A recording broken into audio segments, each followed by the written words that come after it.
She's still inside you.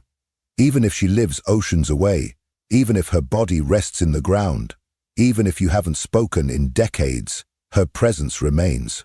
Not just in memory, but in the architecture of your psyche. Carl Jung warned of this force, the one most feared yet most formative, the mother complex.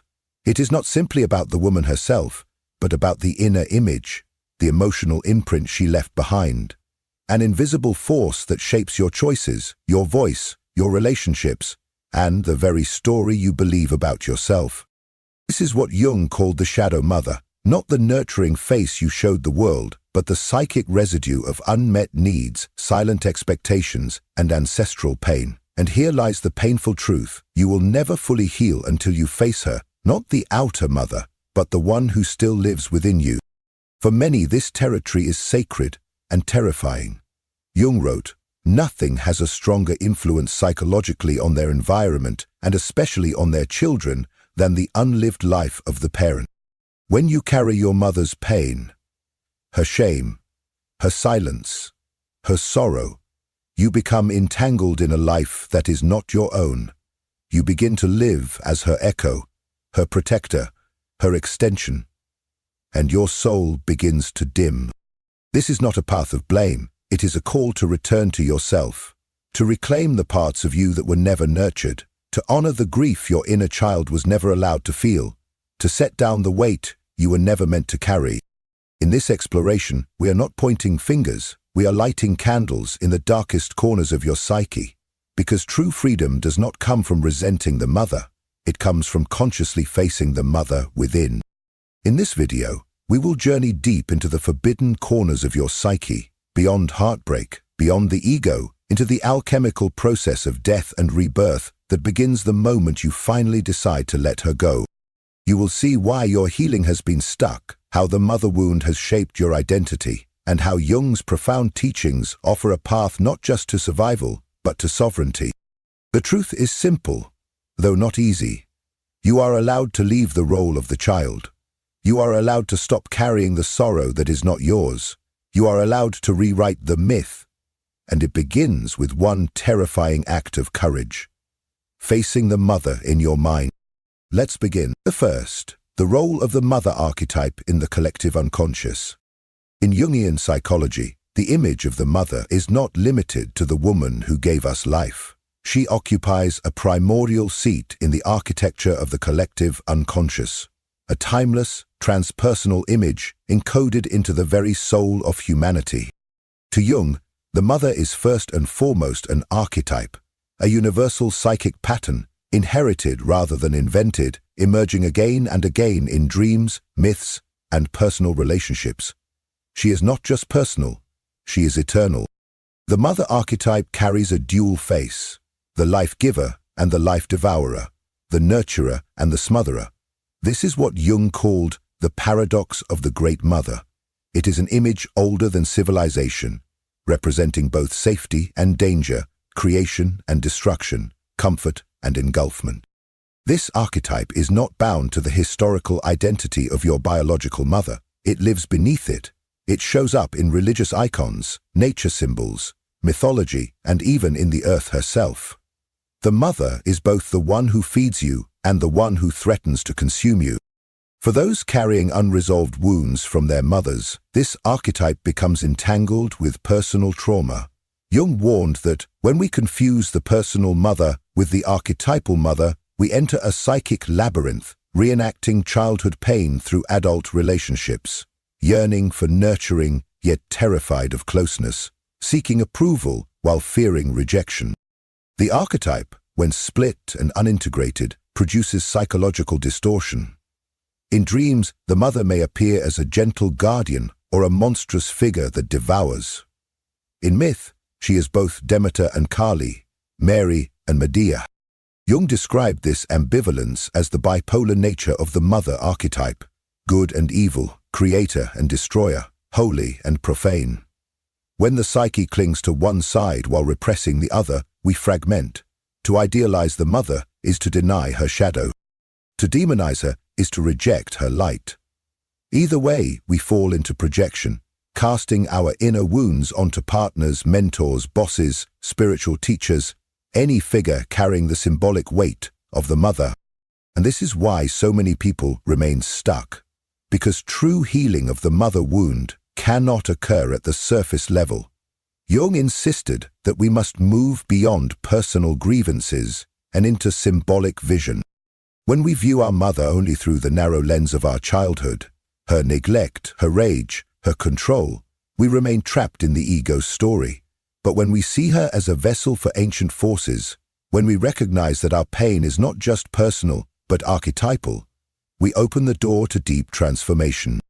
Jung wrote, "The greatest burden a child must bear is the unlived life of the parents, and it is often through the mother that this unlived life is passed down, her shame, her silence, her grief."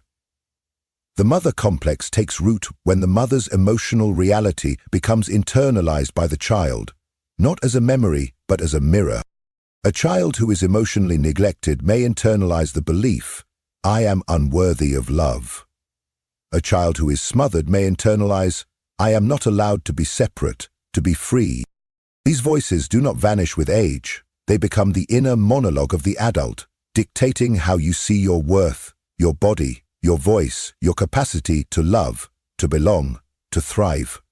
Unless these inner images are made conscious, the individual will unconsciously seek resolution outside, in romantic partners, in career success, in spiritual bypassing.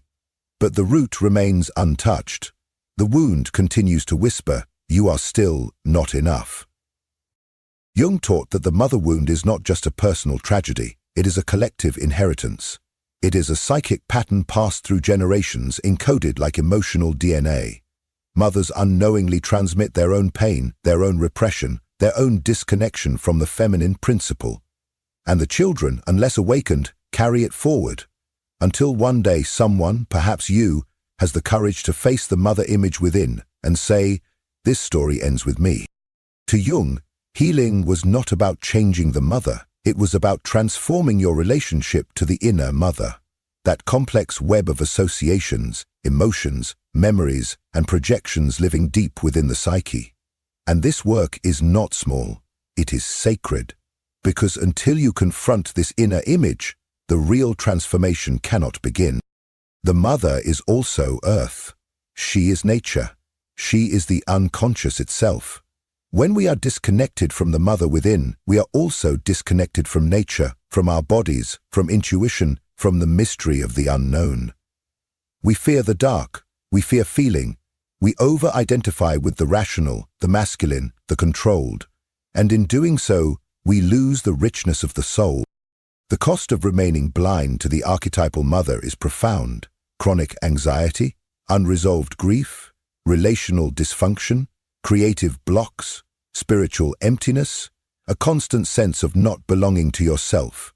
Jung saw this as a psychological epidemic, a generation adrift from its ancestral roots, from the feminine depths, from the great mother who births not only bodies, but souls. So here is the threshold. Can you see your mother not only as the woman who hurt you, but as the doorway into the ancient psychic forces that shaped her? Can you recognize the archetype moving through her and through you? Can you hold her flaws and your pain without collapsing into blame or idolization? This is not about absolution, it is about liberation. Because until you see the mother image clearly, not just as mother, but as mirror, you will continue to walk in circles. Healing will remain shallow, insight will not penetrate the unconscious. But when you face the archetypal mother as she is, vast, mysterious, paradoxical, you no longer seek love from her shadow, you return to the root. You begin finally to become yourself. The second, the shadow mother and the psychological imprisonment. In Jungian psychology, the shadow mother is one of the most feared and misunderstood inner forces. Unlike the nurturing aspect of the maternal archetype, she is not the mother who protects, nourishes, or guides. She is the one who consumes. She appears in dreams, myths, and the quiet despair of adulthood as the force that clings, suffocates, manipulates, and inhibits the growth of the soul. Jung observed that this devouring aspect is not an anomaly. It is an inescapable pole of the archetype itself.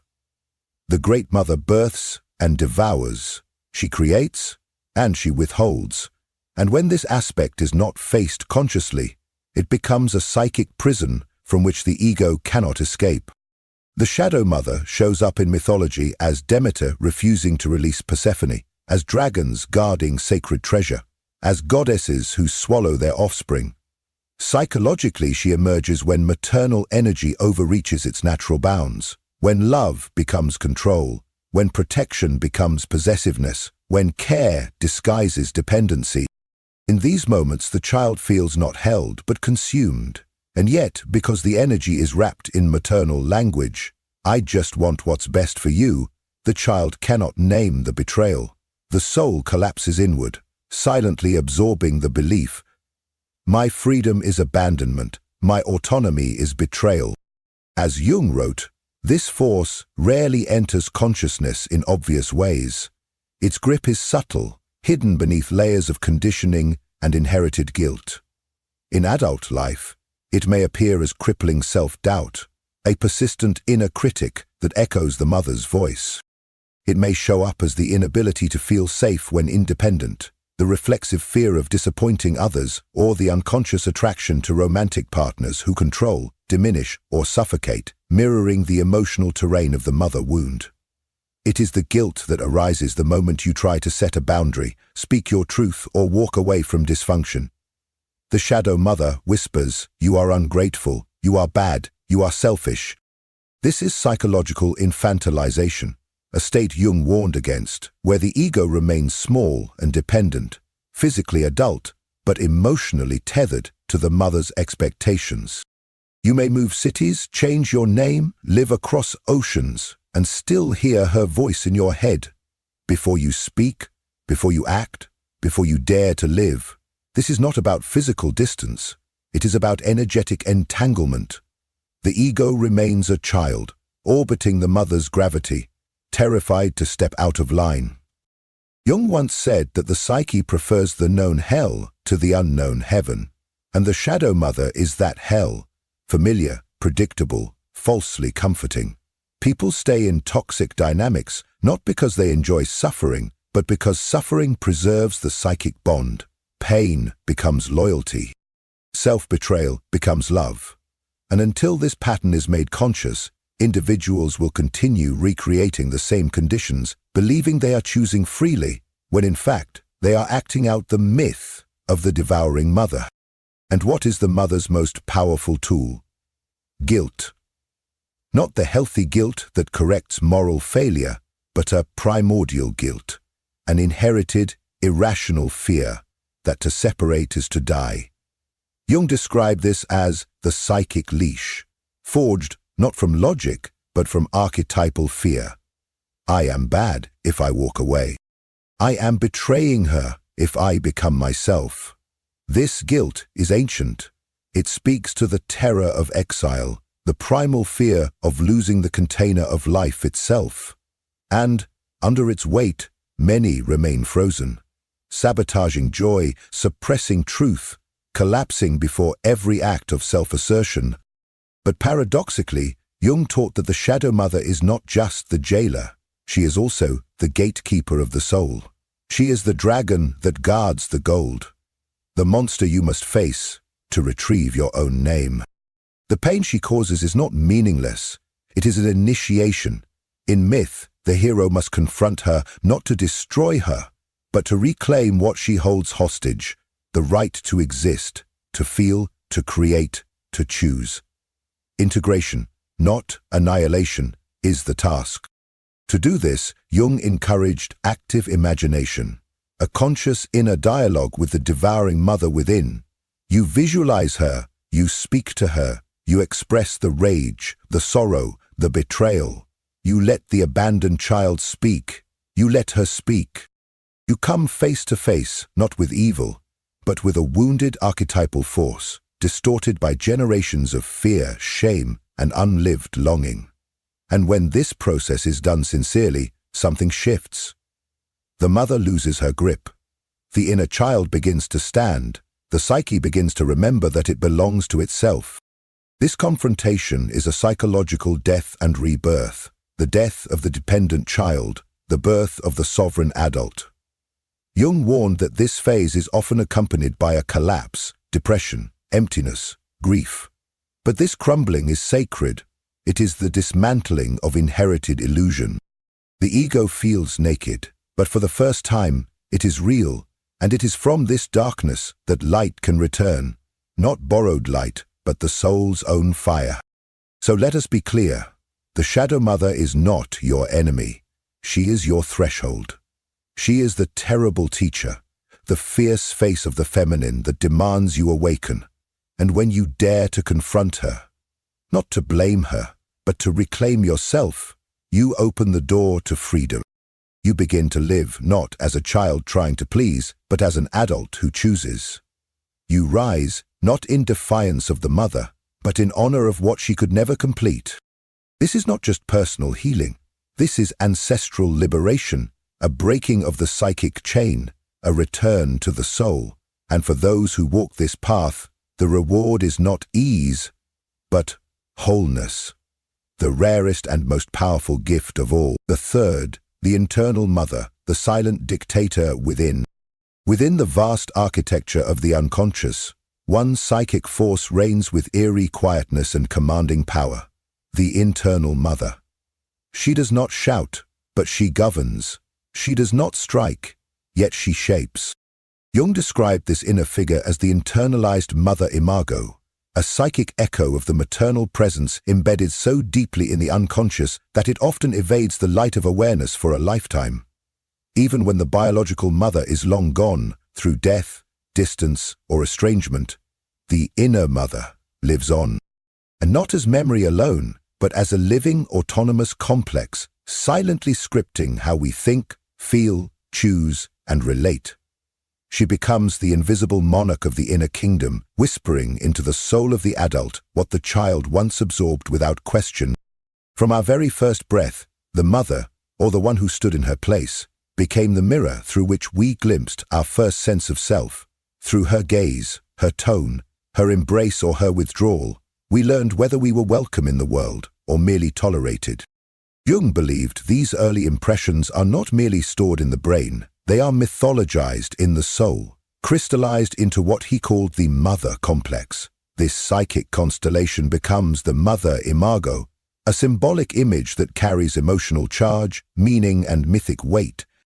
And here is the tragedy. The imago is rarely accurate. It is not the mother as she was, but the mother as we perceived her, through a psyche still unformed, still desperate to survive. If the internal mother was nurturing, attuned, and consistent, she becomes an inner wellspring of self-worth and security. But if she was absent, rejecting, critical, or enmeshing, she becomes a silent saboteur, a force that, though unseen, conditions every relationship, every risk, every dream. Her voice may whisper, "You are too much. You are not enough. Don't speak, don't shine, stay small, stay safe." Jung warned that when this voice is mistaken for the self, the individual becomes enslaved to a ghost, confusing inherited programming with inner truth. This is the birthplace of the inner saboteur, not mere insecurity, but the internalized criticism of a mother who once withheld approval or used affection as currency. The inner mother might appear in the psyche as an echo of disappointment, a command to abandon the self in favor of pleasing others, or a subtle panic whenever we dare to break away from inherited roles. Her voice arises during moments of expansion, like a hand pulling us back into the familiar prison of self-doubt. And when this internal figure is not made conscious, Jung explained, she is projected outward, onto lovers, teachers, bosses, friends. Suddenly we are no longer seeing people for who they are, but through the emotionally charged lens of our unmet maternal longing. We expect them to heal wounds they did not cause. We react to them with disproportionate fear, neediness, or rage. We chase the fantasy of being chosen, nurtured, or validated, while unconsciously attracting partners who replicate the very emotional dynamics we are trying to escape.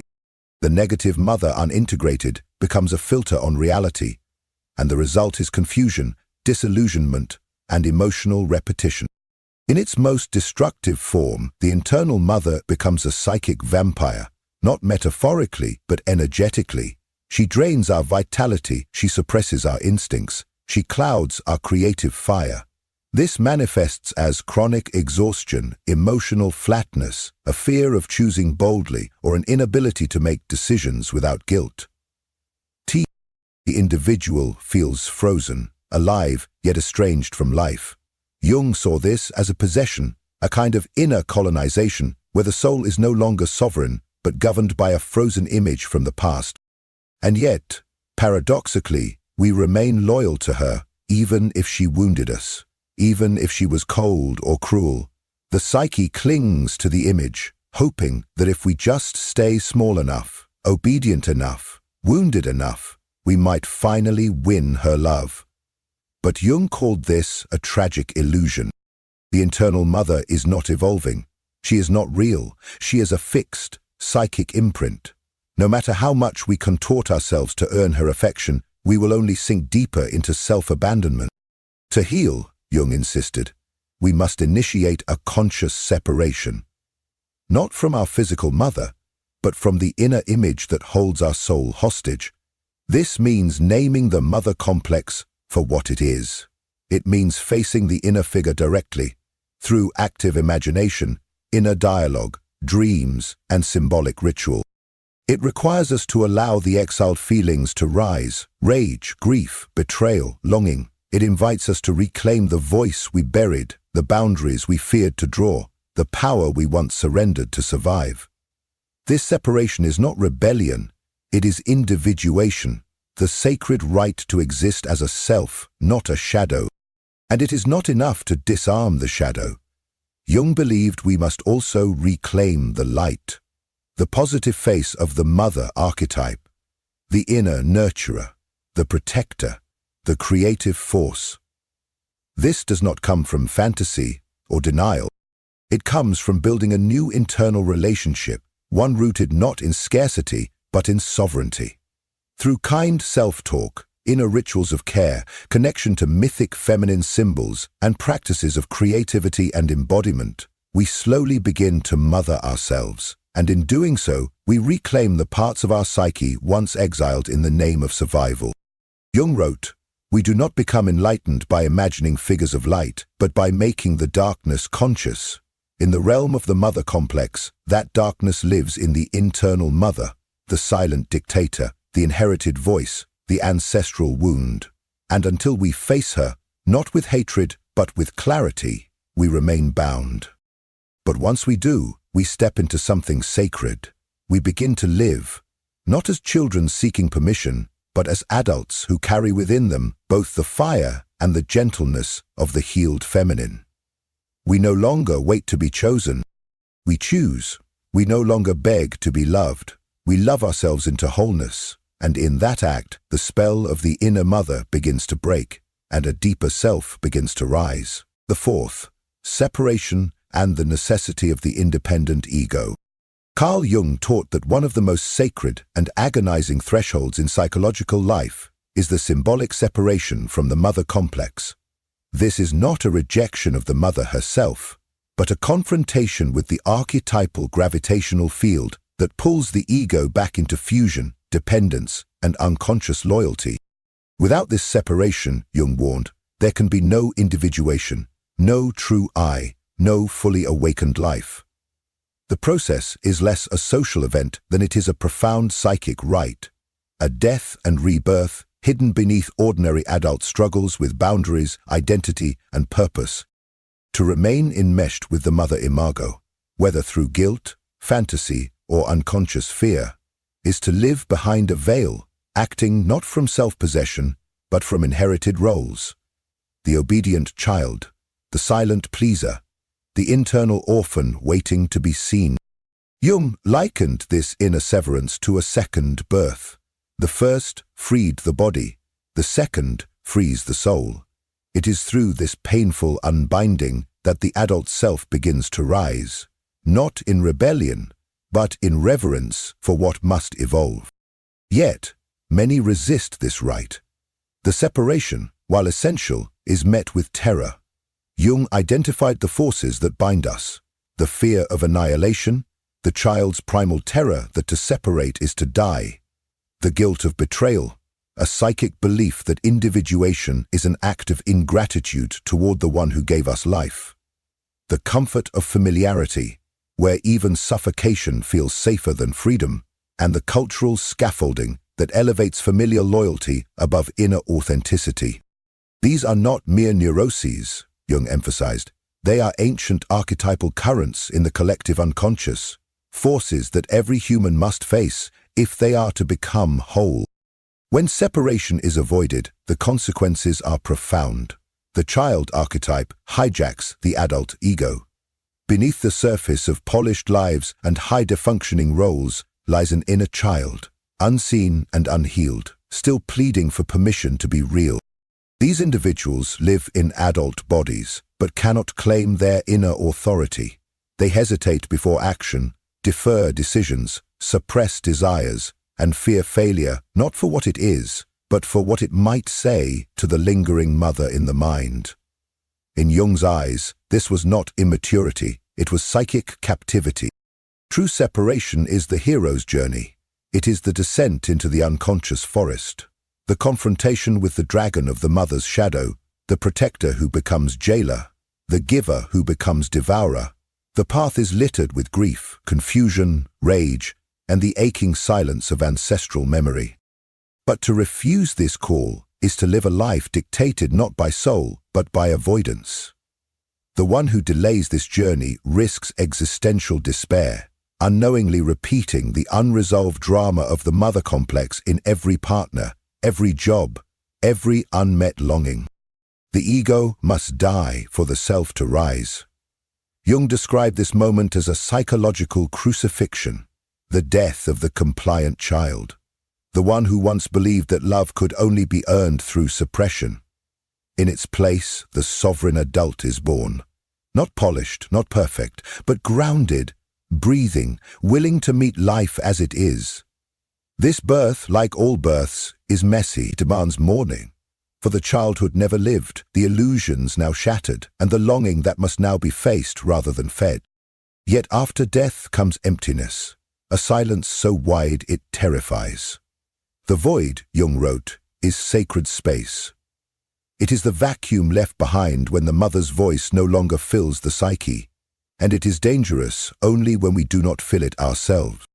If we do not claim this space with our own values, desires, and inner voice, the mother's shadow returns, stronger, subtler, and more consuming. This is why separation alone is not enough. It must be followed by creation. The building of a new inner structure, not borrowed, not inherited, but forged from self-awareness. When this happens, when the individual crosses the threshold, the sovereign ego begins to awaken. This is not the inflated ego of superiority, but the stable ego of self-trust, the kind that no longer acts to please or perform, but to express the truth of one's being. It no longer makes decisions out of fear or guilt, but from alignment. It enters relationship not to be saved, but to share. This ego does not seek certainty, it embraces mystery. It does not demand applause, it honors its own voice. And behind this process lies a spiritual truth. Jung saw the break from the mother complex as more than psychological. It is the moment we step out of the known world, the mother as collective, the mother as safety, and step into the wild, sacred territory of the self. The self is not the ego's fantasy, but the deep inner guide, the force that carries our blueprint and dares us to fulfill it. When we separate from the mother complex, we are not turning away from love, we are turning toward truth. And in doing so we begin to live not as followers of scripts, but as co-creators of meaning. Ritual helps this unfold. Jung understood that thresholds must be marked. Whether through art, dreamwork, journaling, or sacred symbolic gestures, we give form to the formless. We declare, the old is over. We speak to the mother in our minds and say, I honor you, but I no longer belong to you, I belong to myself. We build altars not of stone, but of courage, acts of boundary, moments of honesty, breaths taken without fear of punishment. Separation, then, is not betrayal. It is devotion to life. It is the act of becoming a vessel wide enough to hold both the grief of the past and the beauty of what is yet to be. Without it, we circle the same shadows. With it, we begin the walk toward the self. As Jung once said, man's task is to become conscious of the contents that press upward from the unconscious, and in the labyrinth of the mother complex, the first doorway opens through the brave, beautiful act of letting go. The fifth, psychological symptoms of the unhealed mother wound. A depth psychology perspective. Carl Jung once said, "Until you make the unconscious conscious, it will direct your life and you will call it fate." Nowhere is this more apparent than in the silent, corrosive effects of the unhealed mother wound. When the mother complex lies dormant and unexamined, it does not disappear. It metastasizes, weaving itself through every corner of the psyche, subtly shaping one's beliefs, behaviors, emotions, and relationships. These are not random misfortunes or personality quirks, Jung warned, but archetypal patterns, manifestations of unresolved energies that have not yet been brought into the light. Let us now explore the 9 deeply rooted psychic symptoms that reveal the presence of an unhealed mother wound. Symptoms that reach far beyond the personal and into the very soul of the collective unconscious. 1. The inner critic and chronic self-doubt. One of the first signs of an unhealed mother wound is a relentless inner voice that whispers sabotage. You're not good enough. Who do you think you are? This is no ordinary self-doubt. It is the internalized shadow of the maternal voice, a psychic echo of early life experiences where love may have been conditional, approval withheld, or vulnerability punished. Disguised as logic or morality, this voice punishes the ego and stifles the emerging self. Jung described this as a complex, an autonomous fragment of the psyche that acts like a parasite, feeding off the ego's attempts to grow. 2. The fear autonomy and the clinging to dependence. Many who carry this wound find themselves torn between the longing for freedom and the terror of it. They crave independence, yet feel paralyzed when asked to stand alone. Decisions feel dangerous, success feels like betrayal, and failure becomes a means of maintaining invisible loyalty to the suffering mother image. Jung saw this dynamic as a regression into the archetypal mother's arms. Safety, purchased at the cost of the self. 3. Guilt, shame, and the inherited burden. There exists a deep, almost sacred guilt in those who attempt to separate from the mother complex. It says, "If I thrive, I betray her. If I grow, I abandon her." This is not personal guilt, it is archetypal. It stems from the primitive belief that one's survival is tied to the mother's emotional state. Jung identified this as the child unconsciously carrying the unlived life of the parent, the mother's regrets, limitations, and pain, passed down like invisible psychic inheritance. 4. The pattern of self-abandonment and people-pleasing.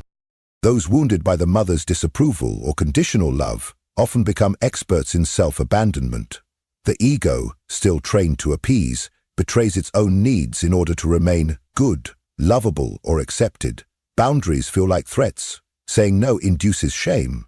Jung interpreted this as the ego still wearing the mask of the obedient child, terrified to risk the wrath of the inner mother, and unfamiliar with the sacred authority of its own voice.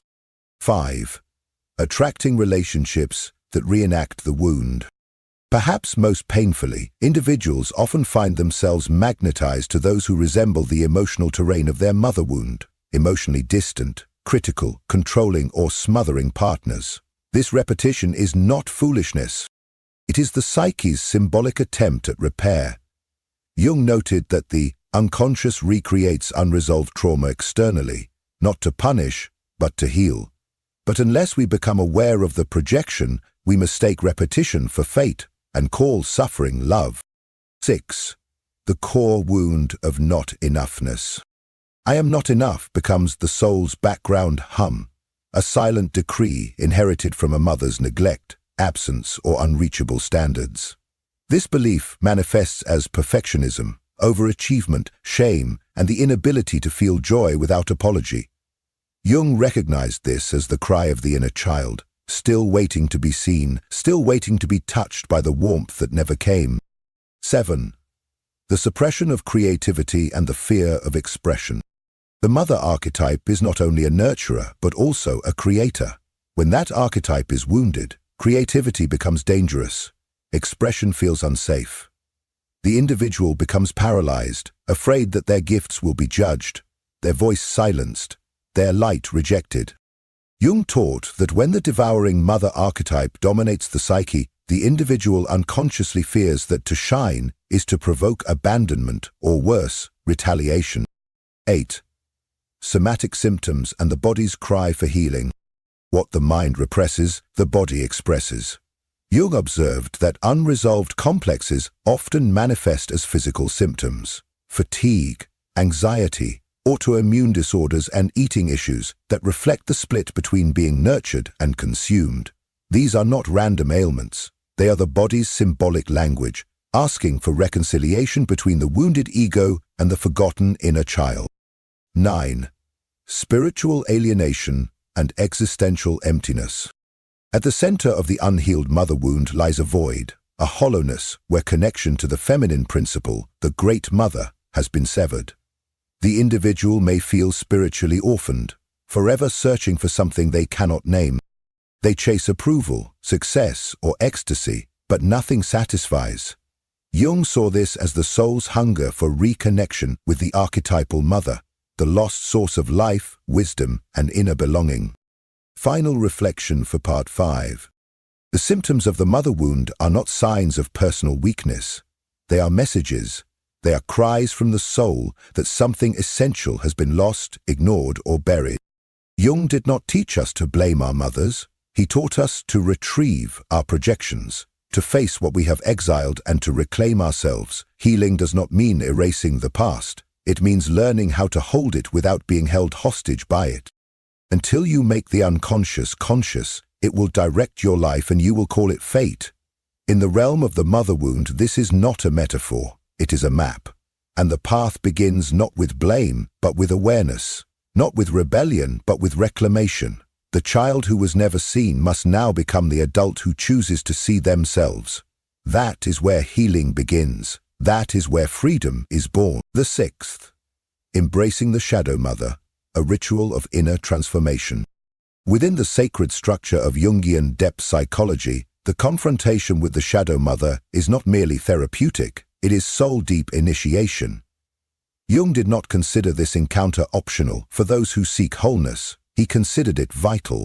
Healing the mother wound is not achieved through intellectual insight alone, nor through polite forgiveness offered from the surface of the ego. It demands a raw, symbolic descent into the underworld of the psyche, a reckoning with the archetypal mother's shadow, an encounter as ancient as myth and as intimate as your own heartbeat. The alchemy of the shadow mother. In the symbolic language of alchemy, the nigredo, the blackening, marks the first stage of transformation. It is the death of illusion. For the child trapped in the mother complex, this is the moment when the sweet veil of the idealized mother dissolves, and what emerges is something darker, the devouring aspect of the archetypal feminine. Jung taught that this darkness is not evil, it is sacred.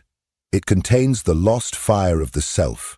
The shadow mother, in all her terror, holds the very ingredients for freedom, creativity, and power. She is the gatekeeper of a treasure buried in fear. The act of seeing, the first step toward integration. Individuation begins the moment you dare to see her. To see the shadow mother clearly, without idealization or denial, is the soul's first act of rebellion and reclamation. It requires the courage to recognize her manipulations, her fear of abandonment, her need to possess or control, and the way she projected her pain onto the child. As long as we preserve the fantasy of the ever-giving, ever-sacrificing good mother, we remain bound in the psyche's childhood, unable to step into the sacred authority of the adult self, facing the child's rage and grief. Buried beneath obedience lies rage, and beneath that rage, grief. Jung emphasized that these emotions are not pathologies, they are sacred energies, fragments of the soul exiled in guilt and fear. To heal, one must acknowledge the fury of betrayal, the ache of not being seen, the sorrow for a mother who could not nurture as the soul required. This grief is not regression, it is resurrection. Through expression, through ritual, art, or even silent tears, we make space for the soul's return. Active imagination, dialoguing with the shadow mother. Jung's method of active imagination is a bridge between the conscious mind and the autonomous figures of the unconscious. Through it, we enter into living dialogue with the shadow mother, not to battle her, but to hear her voice. She may reveal fear, jealousy, sorrow, or loss, and through this conversation, the ego transforms. No longer a child craving approval, but an adult capable of listening, speaking, and standing with inner sovereignty. The false split of all good or all bad dissolves. Wholeness begins. The symbolic death of the mother's tyranny. This confrontation marks a death, not of the physical mother, but of the psychic prison she may still represent. Nightmares, emotional storms, and crumbling beliefs often accompany this symbolic death. But in Jung's mythopoetic lens, this death is sacred. It mirrors the myth of the hero descending into the underworld to face the dragon, the mother shadow, and rising reborn. What dies is not the mother, but the ego's illusion. What is born is the soul's freedom, the return of the rejected feminine. The shadow mother does not only wound the heart, she wounds the feminine within. Intuition, softness, joy, sensuality, receptivity. When we fear the mother, we fear these parts in ourselves. But integration brings reunion. We begin to trust the inner knowing we once silenced. We express emotion without shame. We create, feel, and love, not as a child needing permission, but as a soul remembering its right to exist. Jung saw this as essential healing, especially in cultures that repress the feminine archetype. Rituals of transformation and liberation. Transformation must be marked. The psyche needs ritual. Symbolic acts. Writing unsent letters, burning them in ceremony, creating art, declaring sovereignty in sacred space, signal to the unconscious that something has shifted. Jung believed that rituals serve as thresholds. They mark the death of the old self and the birth of the individuated one. They whisper to the shadow mother, "Your reign is over. I honor you, but I no longer belong to you." The emergence of compassion, seeing the mother as human. When the work is done, something remarkable happens. The mother, internal or external, is no longer a goddess or a monster. She becomes human, wounded, yes, flawed, yes, but human. Jung taught that true compassion emerges not from obligation, but from insight. This compassion does not excuse the harm, it frees the heart from bitterness. It allows the soul to breathe again, unchained from resentment and reconnected to the river of life. Final reflection for part 6. To face the shadow mother is to descend into the cave where your fear and freedom dwell side by side. It is not an act of violence, it is an act of devotion to your truth, to your soul, to life itself. Jung called this journey individuation, the becoming of the whole self. It begins with a rupture, passes through grief, and culminates in rebirth. There is no coming to consciousness without pain, Jung wrote. But beyond the pain is your freedom. The freedom to live, not in reaction to the past, but in service to the self. The freedom to love, not from lack, but from fullness. The freedom to die, not as someone's child, but as your own sovereign soul. The 8th. Forgiveness is not the goal, freedom is. In the sacred language of Jungian psychology, forgiveness is not the crown of healing, but a shadow that may quietly follow the deeper light of inner transformation. Carl Jung did not place forgiveness at the center of the individuation process, for he knew that no authentic healing begins with moral obligation or societal performance. Instead, he taught that the true path begins with something far more difficult, the descent inward, to face, without flinching, the full reality of the wound, especially when that wound was carved by the hands that were meant to hold us. If forgiveness ever arises, Jung insisted, it must not be manufactured. It is not a ceremony for others, nor a badge of spiritual superiority. It is the quiet, unforced consequence of soul retrieval, the moment when the individual has reclaimed their psychic authority and no longer requires external resolution to be whole. Forgiveness, if it appears, is a byproduct of integration, not a prerequisite for liberation. Jung cautioned that premature forgiveness often becomes a psychological bypass, a sedative offered in place of inner fire.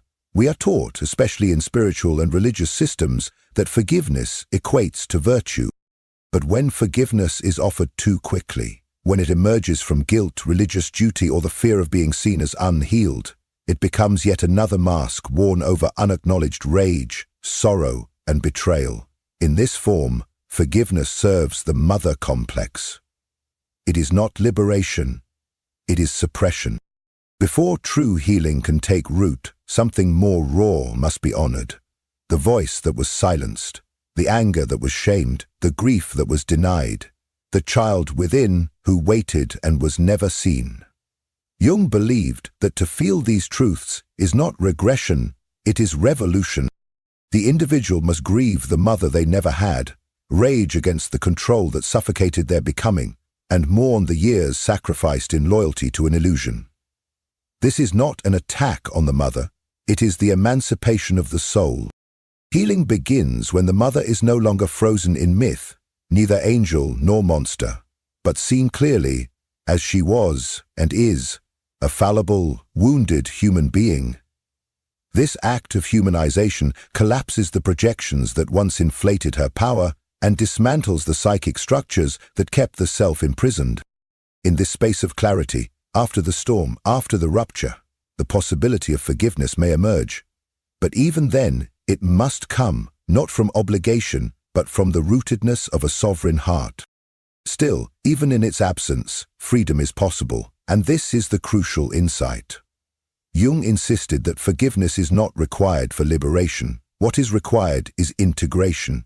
The individual must gather the pieces of their soul, long exiled, voice, feeling, rage, softness, and bring them back into conscious life. They must draw boundaries, not to punish the mother, but to reclaim the inner landscape once ruled by her image. The goal is not reconciliation, it is individuation. And when the individual walks that path, the inherited scripts of guilt and identification begin to dissolve. Final reflection for Part 8. In Jungian psychology, forgiveness is not the finish line. It is a leaf that may fall once the roots of the self have grown deep. The true journey is not toward reconciliation, but toward restoration of inner authority. It is the quiet revolution of no longer editing your truth to earn love, no longer muting your instincts to preserve connection, no longer shrinking to maintain the illusion of peace. Jung wrote, "Only the man who can consciously assent to the power of the shadow within himself can overcome it." In the realm of the mother complex, this means no longer waiting for forgiveness to set you free. It means you rise, you reclaim, you choose to free yourself. Not later, not when it's safe, but now. The final passage. Rebirth beyond the mother complex. In the realm of Jungian depth psychology, the healing of the mother wound is not the culmination, it is the sacred crossing into a new life. It marks not merely the resolution of pain, but the symbolic death of the self who was shaped by survival, silence, and inherited sorrow. And in that death, a rebirth begins, one no longer tethered to ancestral roles or invisible loyalties, but grounded in the sovereignty of the authentic self. Jung taught that only through conscious confrontation, mourning, and inner integration of the mother complex can we take our first true steps into psychological wholeness. This is no ordinary healing, it is metamorphosis of the soul, the dissolution of the false self. As the grip of the mother complex loosens, the scaffolding of ego built upon pleasing, performing, and preserving the family myth begins to fracture. Jung warned that this unraveling often arrives cloaked in crisis, an identity collapse, where former values seem hollow, direction disappears, and the center no longer holds. But this sacred disorientation is the negrido of the alchemical journey, the blackening phase in which the old must dissolve to make way for the gold hidden beneath. In the void left behind, something deeper stirs. The ascent of the sovereign self. What emerges from this psychic underworld is not the child returned, but the adult born anew. No longer orbiting the mother's imagined gaze, this self is guided not by guilt or longing, but by inner alignment. This reborn individual no longer seeks rescue or validation. They parent themselves. They choose presence over performance, and they begin to walk, not with apology, but with quiet authority. Jung named this the awakening of the sovereign, the self that lives from its own center. The rewriting of the inner myth. The transformation of identity requires the unraveling of an inherited script. The old narrative, I must sacrifice myself to be worthy, I am never enough unless I earn it, must be unbound from the psyche. In its place, a new myth emerges, one written not in reaction to the mother's pain, but in reverence for one's own truth. Jung considered this inner revision a sacred rite, the individual stepping out of a family tragedy and becoming the author of a new symbolic life. The sacred boundaries of individuation. With this emergence comes the necessity of boundary, not to punish, but to protect. The external mother, if still present, must be met with clarity. The internal mother, her voice of shame, fear, or guilt, must be recognized and gently disempowered. Jung emphasized that boundaries are not severances of love, but declarations of selfhood. They are the psychic lines that guard the adult from regression and honor the hard-earned terrain of the self. The reclamation of the inner mother. A profound shift occurs when the need for external nurturance is withdrawn and rerouted inward. Here, the archetypal inner mother is reclaimed, not as the voice of judgment, but as the whisper of intuition, softness, and care. Self-parenting becomes a living ritual. Rest becomes sacred. Emotion is honored without apology. Jung understood this as the reintegration of the feminine principle, where being is no longer seen as weakness, but as wisdom in motion. The rebirth of creative life. Once freed from the mother's unconscious dominion, the soul begins to flower again. The creative force, long paralyzed by fear of rejection, begins to move. It may come as words, visions, touch, or movement. Jung believed this creative renewal was not decoration, but evidence that individuation is taking root. For to create is to claim authorship of your life, to act, not from wounding, but from wonder, returning whole to the world. Jung taught that individuation is never self-centered. It prepares the individual to return to the collective, not as a fractured child seeking healing from others, but as an adult who can offer presence, wisdom, and love. Relationships transform. They are no longer reenactments of loss, but vessels of reciprocity. Purpose becomes a channel, not for approval, but for contribution. This is the matured self, standing in the world without shame, breaking the spell for future generations. Perhaps most miraculously, Jung saw the healing of the mother wound as a transgenerational act. To confront and integrate it is to interrupt the ancestral pattern. No longer is the mother's pain unconsciously passed on. Instead, the healed individual becomes a conscious ancestor, one who returns not to rescue the mother, but to redeem the line. This is the deeper offering, to be the one who ends the spell and births a new legacy of wholeness, creativity, and freedom. Final reflection. Rebirth, in Jungian psychology, is not about becoming who you were before the pain. It is about awakening to the truth of who you were always meant to be. It is the quiet rebellion against inherited guilt, unconscious loyalties, and familial shadow. It is the radical act of taking the pen back into your own hands. As Jung so powerfully wrote, your vision will become clear only when you look into your own heart. Who looks outside dreams. who looks inside, awakes. And in the aftermath of the mother wound, awakening means this: no one else is coming to rewrite your story, because now you are the author, and the page before you is blank. If something within this message stirred you, if even a single word mirrored your inner experience, I invite you to let your voice be heard in the comments. Have you encountered that soul whose presence feels like home, or are you still walking the sacred path back to yourself? Your story, however unfinished, may become the lantern in someone else's darkness, the very sign they didn't know they were searching for. And if someone close to you is silently struggling with the illusion that love must hurt, that self-abandonment is the price of connection, or that they are unworthy of peace, share this video with them. Help me reach the ones who need to remember. Real love does not demand that we shrink. True connection does not ask for sacrifice of the soul.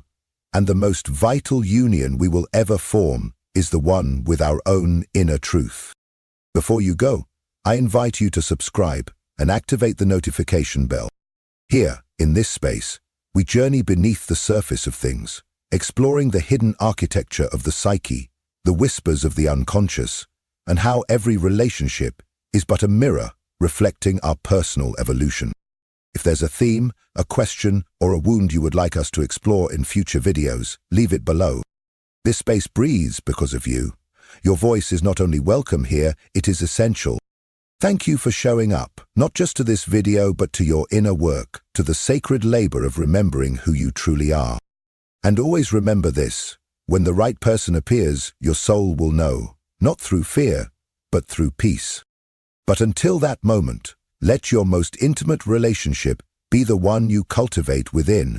That is the foundation, that is the home. And from that wholeness, all things real are born. Until next time, I'll see you on the path.